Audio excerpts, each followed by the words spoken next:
প্রিয় বিপ্লবী জনতা, আমি এখানে ওসমান হাদির ভাই হিসেবে আসি নাই।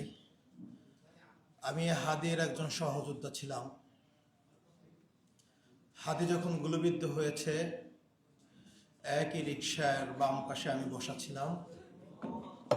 হাদি ডান পাশ থেকে সন্ত্রাসীদের হাতে গুলিবিদ্ধ হয়েছে। কান্না করার জন্য আমরা রাজপথে নামি নাই। শহীদ ওসমান হাদি যখন জুলাই আন্দোলনে অংশগ্রহণ করে তার ওয়াইফ সন্তান সম্পা ছিলেন,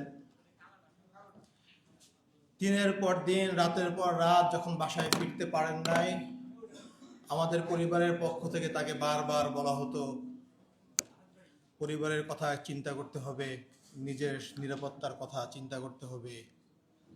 তার একটাই জবাব ছিল, আমাকে আমার আল্লাহ রক্ষা করবে। আমি যদি চলে যাই, এদেশের 18 কোটি জনতা আমার পরিবারকে দেখে রাখবে। এর চেয়ে বড় নিরাপত্তা আর কাউ দিতে পারবে না।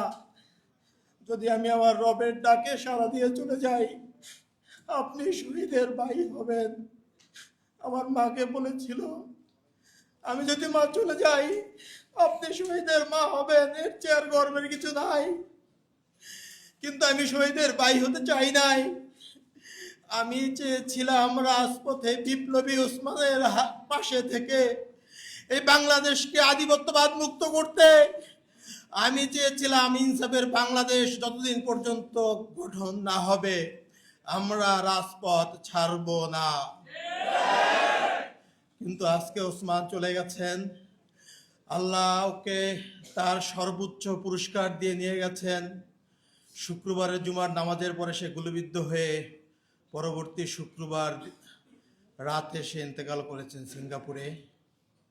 আমাদের পরিবার, ইনকলাব মঞ্চের ভাই ব্রাদাররা আমরা ঘটনার আকস্মিকতায় ধুমড়ে মুচড়ে গেছি। আমরা এখনো স্বাভাবিক জীবনে ফিরতে পারি নাই। জানি না আমরা স্বাভাবিক জীবনে ফিরতে পারবো কিনা। আমাদের শহীদ পরিবার, ইনকলাব মঞ্চ, ওসমান গনির লাখো লাখো ভালোবাসার জনগণ, বিপ্লবী ছাত্র জনতা, সবার কাছে আমার একটাই দাবি, ওসমান যে বিপ্লবী আন্দোলন করেছিলেন, সে যে আন্দোলনের জন্য শহীদ হয়েছেন, পরবর্তীতে তার অসমাপ্ত বিপ্লবকে আপনারাই সমাপ্ত করবেন ইনশাআল্লাহ। আমরা ওসমান হাদির পক্ষ থেকে কোনো পারিবারিক আর্থিক সহযোগিতা চাই না, কোনো অনুদান চাই না।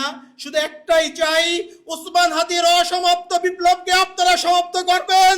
আপনারা যদি রাজি থাকেন, আমার সাথে ওয়াদা করেন, ইনসাফের বাংলাদেশ গঠন না হওয়া পর্যন্ত আপনারা শান্ত হবেন না। ওসমান হাদি শাহবাগে দাঁড়িয়ে বলতেন, এই শাহবাগ হাজার বছরের মুসলমানদের কাছ থেকে এই বঙ্গভূমির স্বাধীনতা কেড়ে নিয়েছে। এই শাহবাগে ফ্যাসিবাদের জন্ম হয়েছে। আমি এই শাহবাগ থেকে ফ্যাসিবাদকে রুখে দেব। এই শাহবাগে বসে আমি নারায়ে তাকবীর স্লোগান দেব। যদি আপনারা হাদিকে ভালোবাসেন, হাদির হত্যার বিচার চান, ওই শাহবাগকে ফ্যাসিবাদ মুক্ত, ভারতীয় আধিপত্যবাদ মুক্ত কায়েম করতে হলে আপনাদেরকে আন্দোলন অব্যাহত রাখতে হবে। আমি আমার বক্তৃতা শেষ করছি। আপনারা হাদির 8 মাসের সন্তানের জন্য দোয়া করবেন, ওর ওয়াইফের জন্য দোয়া করবেন। হাদির ছোট বোন, আমার বাবা মৃত্যুর পরে আমরা 2 ভাই অসহায় ছিলাম। আমার ছোট বোন আমাদেরকে বড় করেছেন, তার বেতনের টাকা দিয়ে আমাদেরকে পড়াশোনা করেছেন। ও খুব বেশি অসহায় হয়ে পড়েছে, মানসিকভাবে অসুস্থ হয়ে গেছে। খাস করে ওর জন্য আপনারা দোয়া করবেন। আল্লাহ আপনাদেরকে ওসমানের স্বপ্নকে বাস্তবায়ন করার তৌফিক দান করুক। আমিন।